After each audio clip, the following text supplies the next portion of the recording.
Hello and welcome everyone, welcome to our channel the digital educare. আমি তোমাদের ভূগোল বিষয়ের এডুকেটর কিশোর স্যার। আমি তোমাদের আজকে দশম শ্রেণীর ভূগোল বিষয় নিয়ে কিন্তু একটি নতুন ক্লাস দিব। এর আগের ক্লাসে আমরা বায়ুমণ্ডল চ্যাপ্টার অলরেডি শুরু করেছি। সেখানে কিন্তু সমুদ্র স্রোত, সমুদ্র তরঙ্গ এবং সমুদ্র স্রোত সৃষ্টির কারণগুলি কিন্তু খুব ভালো করে বুঝিয়ে দিয়েছি এবং ওখান থেকে গুরুত্বপূর্ণ কী কী প্রশ্ন আসতে চলেছে পরীক্ষায় সেগুলোও কিন্তু ভিডিওর মাঝখানে কিন্তু বলে দিয়েছি।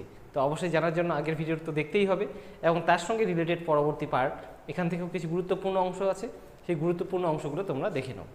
আজকে আমরা বায়ুমণ্ডলের কিন্তু পার্ট 2 আজকে আমরা পড়বো, যেখানে পড়বো কি এর আগের দিন আমরা সমুদ্র স্রোত সৃষ্টির কারণ পড়েছি। তো আজকে আমরা পড়বো সমুদ্র স্রোতের যে সৃষ্টি হচ্ছে সেই সমুদ্র স্রোতের প্রভাবে কী হচ্ছে, এর ফলাফলটা রেজাল্টটা কী আছে। দেখো সমুদ্র স্রোত সৃষ্টির ফলে কি হচ্ছে, এক নাম্বার মগ্নচোরা এবং মৎস্যক্ষেত্র সৃষ্টি হচ্ছে। যখন শীতল স্রোত মেরু অঞ্চল থেকে যখন শীতল স্রোত মেরু অঞ্চলে যে বরফ জমেছে, যেমন গ্রিনল্যান্ডে দেখো গ্রিনল্যান্ড, ঠিক আছে, অ্যান্টার্কটিকা, এই সমস্ত জায়গায় কি প্রচুর বরফ বা হিমবাহ জমে আছে। সেই বরফগুলো যখন গলে যায় তার সঙ্গে বিশাল বিশাল বরফের খণ্ড বা হিমশৈল, যেগুলো আমরা অলরেডি পড়েছি হিমশৈল কি প্রথম যে অধ্যায়ে, সেই হিমশৈলগুলো কিন্তু ভেসে আসে। এই ভেসে আসা হিমশৈলগুলো যত ক্রান্তীয় অঞ্চলের দিকে আসতে থাকে তত কিন্তু সমুদ্র জলের টেম্পারেচারের জন্য সমুদ্র উষ্ণ জলের সংস্পর্শে এসে কিন্তু গলে যায়। যার ফলে কি হয়, এই বরফের খণ্ডগুলো গলে যাওয়ার জন্য বরফের সঙ্গে যে হিমশৈলের সঙ্গে যে নুড়ি বালি পাথরগুলো আটকে ছিল সেগুলো গলে গিয়ে কিন্তু সেখানে কি হয়, অধক্ষিপ্ত হয়।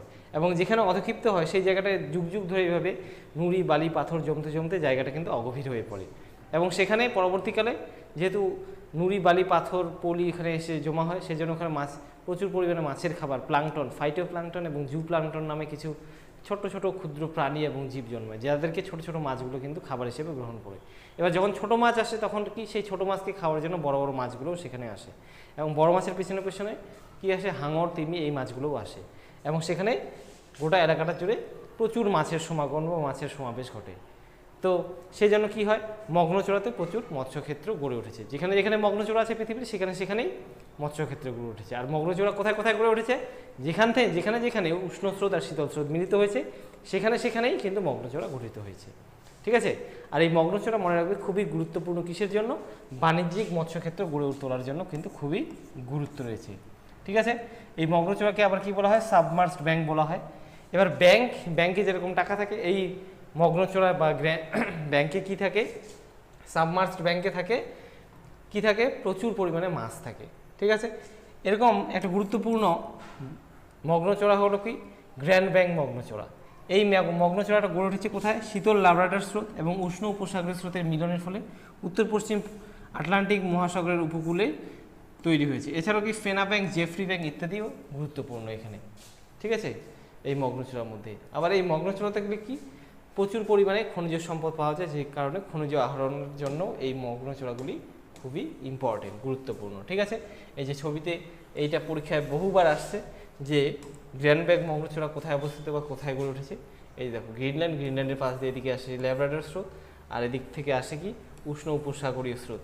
দুটোর মিলনে, শীতল আর উষ্ণ স্রোতের মিলনে এখানে এসে হিমশৈলগুলো গলে যায় আর এখানে প্রচুর পরিমাণে নুড়ি বালি পাথর অধক্ষিপ্ত হয়ে সমুদ্র কি অগভীর হয়ে পড়ে এবং এখানে মাছের খাদ্য প্লাঙ্কটন প্রচুর পরিমাণে জন্মায়, যার কারণে মাছের প্রচুর সমাগম হয়। আর এখানেই তৈরি হয়েছে বিশ্বের বৃহত্তম মগ্নচোরা গ্র্যান্ড ব্যাংক মগ্নচোরা। ঠিক আছে, সমুদ্র স্রোতের প্রভাব 2 নম্বর প্রভাব কি, জলবায়ুর উপরেও গুরুত্বপূর্ণ প্রভাব বিস্তার করে। এবার ভাবো সমুদ্র স্রোত কয় রকমের হয়। এর আগের ক্লাসে আমরা পড়ছি সমুদ্র স্রোত 2 রকমের হয়, উষ্ণ সমুদ্র স্রোত আর শীতল সমুদ্র স্রোত। উষ্ণ সমুদ্র স্রোত যদি কোনো একটা এলাকার বা কোনো দেশের উপকূলের পাশ দিয়ে প্রবাহিত হয় তাহলে সেই এলাকার বা সেই উপকূলের উষ্ণতা কীরকম হবে, উষ্ণ হবে। তো সেই জন্য উষ্ণতাকে নিয়ন্ত্রণ করে। আবার শীতল স্রোত যদি প্রবাহিত হয় তাহলে উপকূলের উষ্ণতা কী হবে, শীতল হবে। ভেরি সিম্পল, ঝড়ঝঞ্ঝা। এবার যেখানে যেখানে উষ্ণ স্রোত শীতল স্রোতের মিলন হয় সেখানে কি হয়, বাতাসে প্রচুর পরিমাণে জলীয় বাষ্প সৃষ্টি হয়, সেই জলীয় বাষ্প থেকে সেখানে ঝড়ঝঞ্ঝা অর্থাৎ ঘূর্ণিঝড়ের সৃষ্টি করে। ঠিক আছে, এই জন্য নিউফাউন্ডল্যান্ড উপকূলে মাঝে মাঝে ঘন কুয়াশা এবং ঝড়ঝঞ্ঝার সৃষ্টি হয়। তারপরে বৃষ্টিপাত কারণ কি, এই যে নিউফাউন্ডল্যান্ড গ্র্যান্ড ব্যাংক সেই মগ্নচোরার পাশে কি নিউফাউন্ডল্যান্ড অবস্থিত, নিউফাউন্ডল্যান্ড দেশটা, সেখানে প্রচুর ঝড় বৃষ্টি বজ্রপাত হয়ে থাকে এই যখন শীতল আর উষ্ণ স্রোতের মিলন হয়। ঠিক আছে, প্রচুর পরিমাণে বৃষ্টিপাতও ঘটে। যদি শীতল স্রোত প্রবাহিত হয় তাহলে তার পাশে সেই বাতাসে জলীয় বাষ্পের পরিমাণ বেড়ে গিয়ে কি হবে, সেখানে বৃষ্টিপাত হবে। আবার উষ্ণ স্রোত যদি প্রবাহিত হয় তাহলে বাতাসে উষ্ণতার পরিমাণ বেড়ে গিয়ে সেখানে কিন্তু ওয়েদার কিন্তু আরও বেশি শুষ্কতার সৃষ্টি করে ঘূর্ণিঝড়ের পরিস্থিতি তৈরি করতে পারে। তুষারপাত, আবার শীতল স্রোত বেশি অতিরিক্ত শীতল স্রোত যদি পাশ দিয়ে প্রবাহিত হয় তাহলে সেখানে সেই দেশটাতে তুষারপাত হতে পারে। আবার মরুভূমিরও সৃষ্টির জন্য সমুদ্র স্রোত দায়ী থাকে, যেমন কি শীতল বেঙ্গুয়েলা স্রোতের জন্য কালাহারি মরুভূমি, ক্যালিফোর্নিয়া স্রোতের জন্য সোনেরান, হাম্বলট স্রোতের জন্য আটাকামা মরুভূমির সৃষ্টি হয়েছে। তাহলে এই যে কালাহারি, আফ্রিকার যে কালাহারি, সোনেরান, হাম্বলট বলছি, আটাকামা মরুভূমি যে আছে, এই মরুভূমিগুলো সৃষ্টির পিছনেও সমুদ্র স্রোত দায়ী। কী হবে, এই শীতল সমুদ্র স্রোতগুলো প্রবাহিত হওয়ার জন্য সেখানে পর্যাপ্ত পরিমাণে বৃষ্টি হতে পারে না, যে কারণে সেখানে মরুভূমির সৃষ্টি হয়েছে। 3 নাম্বার বড় কারণ প্রভাব, এই জলবায়ুর পরিবর্তনেও কিন্তু প্রভাব বিস্তার করে। 2 থেকে 7 বছর অন্তর কি হয়, ইকুয়েডর এবং পেরু, চিলির প্রশান্ত মহাসাগরের উপকূলে উষ্ণ এল নিনো এবং শীতল লা নিনা স্রোতের আবির্ভাব ঘটে, যা বিশ্বের জলবায়ুকে নানাভাবে পরিবর্তন ঘটায়। এটা একটা ফ্যাক্ট যে প্রশান্ত মহাসাগরের উভয় উপকূলে, প্রশান্ত মহাসাগরের পূর্ব আর পশ্চিম উপকূলের মধ্যে উষ্ণতার একটা পার্থক্য থাকে। দেখিয়ে দিচ্ছি আমি, দাঁড়াও। আচ্ছা, এখানে ওয়ার্ল্ড ম্যাপ দাঁড়াও, এই যে দেখো, যখন প্রশান্ত মহাসাগর এই যে প্রশান্ত মহাসাগর, এটা অর্ধেকটা আর অর্ধেকটা এদিকে রয়েছে। এই প্রশান্ত মহাসাগরের কি হয়, এই পূর্ব উপকূলে এখানে রয়েছে পেরু আর চিলি নামে 2টো দেশ। এদের উপকূল দিয়ে নর্মালি কি হয়, এখানে উষ্ণতা কম থাকে, শীতল থাকে। আর নর্মালি এই জায়গার পশ্চিম উপকূলে কিন্তু কি থাকে, স্বাভাবিকের থেকে উষ্ণতা স্বাভাবিকভাবে কিন্তু একটু বেশি থাকে। আর এটা কি, এই জায়গাটা কিন্তু শীতল থাকে। কিন্তু যে বছর মোটামুটি 2 থেকে 7 বছর অন্তর এমন সিচুয়েশন তৈরি হয় যে এখানে শীতলের পরিবর্তে উষ্ণতার বেড়ে যায় এবং উষ্ণ স্রোতের সৃষ্টি হয়। আর এখানে উষ্ণতার পরিবর্তে এখানে শীতলতা, ওখানে যদি উষ্ণতা বেড়ে যায় তখন স্বাভাবিকভাবে এই জায়গাটা যেটা উষ্ণ ছিল তার থেকে বেড়ে যাওয়ার জন্য এই জায়গাটাই তখন শীতল হয়ে যায়। যে কারণে এই যে উষ্ণতা ডিফারেন্সের জন্য এখানে শক্তিশালী নিম্নচাপের সৃষ্টি হয়, যে কারণে গোটা দক্ষিণ পূর্ব এশিয়া থেকে জলীয় বাষ্পপূর্ণ বাতাস কিন্তু এই পূর্ব উপকূলের দিকে, প্রশান্ত মহাসাগরের পূর্ব উপকূলের দিকে কিন্তু টেনে নিয়ে যায়, যাকে বলা হয় এল নিনো। ঠিক আছে, এর জন্য খরার সৃষ্টি হয়। আবার যে বছর এই অবস্থাটা কেটে গিয়ে স্বাভাবিক অবস্থায় ফিরে আসে, সেই বছর কি প্রচুর বৃষ্টিপাত হয়। দক্ষিণ পূর্ব এশিয়া, ভারতে প্রচুর পরিমাণে জলীয় বাষ্প ঢুকে, কারণ এদিকে আর জলীয় বাষ্পের টান থাকে না, তখন সেই বছর বন্যার সৃষ্টি হয়। এই জন্য এই প্রশ্নটা আসে যে এল নিনোর প্রভাবে ভারতে কী হয়, খরা, আর লা নিনার প্রভাবে, এল নিনোর বিপরীত অবস্থা হলো লা নিনা, আর লা নিনার প্রভাবে ভারতে হয় কি, বন্যা। ঠিক আছে, এইভাবে জলবায়ুর পরিবর্তনও ঘটায়।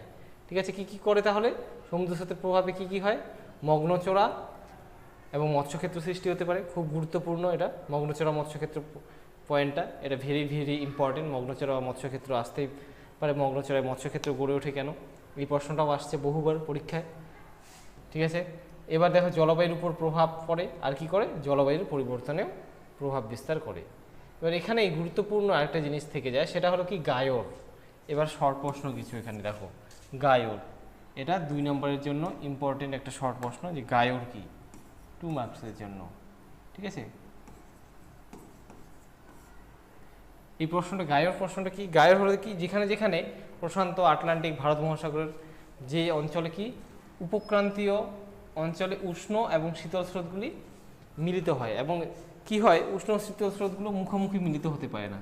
যেহেতু পৃথিবীর আবর্তন গতি আছে, সেই জন্য কি, ওই যে উত্তর গোলার্ধের ডান দিকে আর দক্ষিণ গোলার্ধের বাঁ দিকে প্রবাহিত হয়, সেই জন্য এরা কী হয়, একটু বেঁকে মিলিত হয়, এরকমভাবে বেঁকে মিলিত হয়। যে কারণে কি পরস্পর যেখানে মিলিত হয় সেখানে বিশাল এলাকা জুড়ে একটা জলাবর্ত বা জলঘূর্ণির সৃষ্টি করে।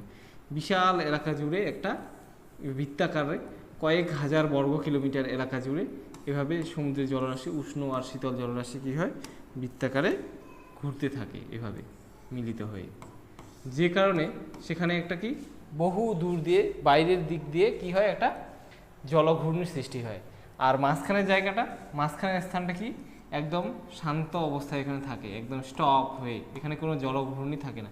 আস্তে আস্তে জলটা হয়তো একটু ঘুরতে থাকে, কিন্তু একদম স্টপ থাকে জলটা, যে কারণে এখানে যে প্রচুর পরিমাণে শৈবাল বা শ্যাওলাও জন্মায়। ঠিক আছে, এই যে জলঘূর্ণিটাকে, এই জলঘূর্ণিটাকেই বলা হয় কি কুণ্ডলী বা গায়র। এরকম সুমেরু মহাসাগর এবং কুমেরু মহাসাগর ছাড়া অন্য 3টা যে মহাসাগর আছে, প্রশান্ত, আটলান্টিক, ভারত, এই 3টে মহাসাগরে মোট 5টি গায়র দেখা যায়। তার মধ্যে উদাহরণ হলো একটা যে শৈবাল সাগর। এবার শৈবাল সাগর কি জিনিস? শৈবাল মহাসাগরের সাগর, ঠিক আছে।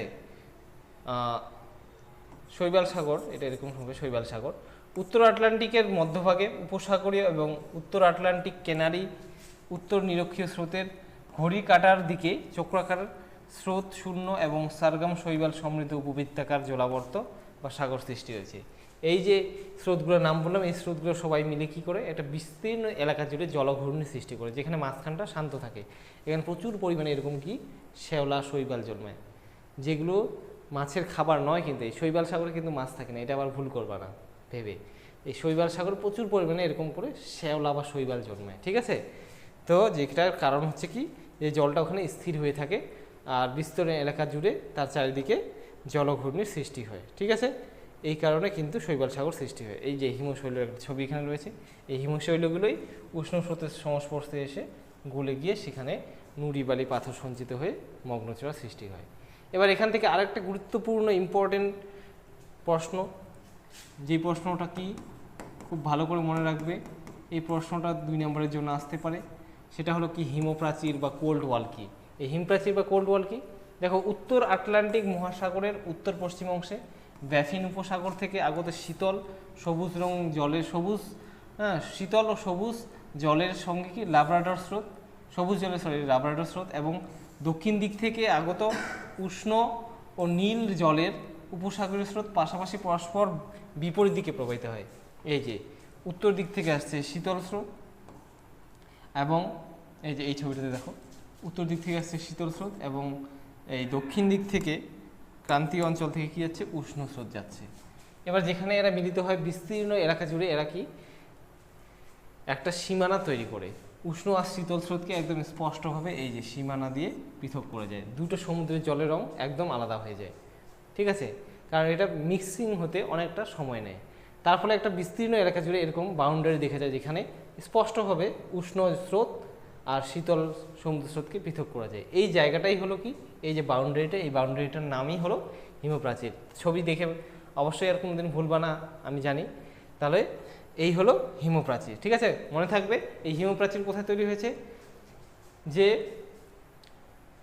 শীতল লাব্রাডর স্রোত আর উষ্ণ উপসাগরীয় স্রোতের মিলনস্থলে কি তৈরি হয়েছে? এই হিমপ্রাচীর তৈরি হয়েছে, ঠিক আছে, মনে থাকবে।